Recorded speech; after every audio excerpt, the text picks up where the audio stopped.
আলাইকুম প্রিয় দর্শক মণ্ডলী, আমি মোহাম্মদ আমিরুল ইসলাম, জেলা নাটোর, থানা বড়াইগ্রাম, গ্রাম তালসু, কুন্ডুপাড়া। লতিরাজ কচু বিষয়ে কিছু আলোচনা করব। অরিজিনাল যে বোম্বাই লতিরাজ কচু, এই যে দেখতে পাচ্ছেন প্রজেক্ট, এটা হচ্ছে বোম্বাই লতিরাজ কচুর প্রজেক্ট। তে অনেকে অনেক ধরনের কথা বলে যে বোম্বাই লতিরাজ কচু নাকি লতি হয় না।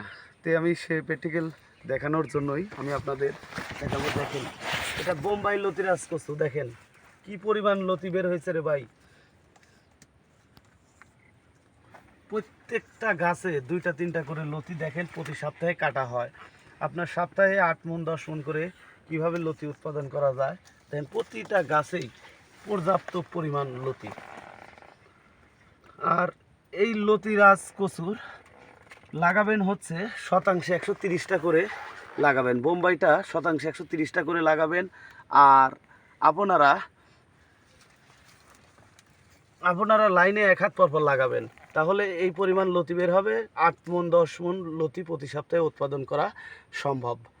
তো দর্শক মণ্ডলী, ভালো থাকবেন, সুস্থ থাকবেন। আর আপনারা যদি কচু চাষ করতে চান তাহলে আমাদের সাথে যোগাযোগ করবেন। আসসালামু আলাইকুম।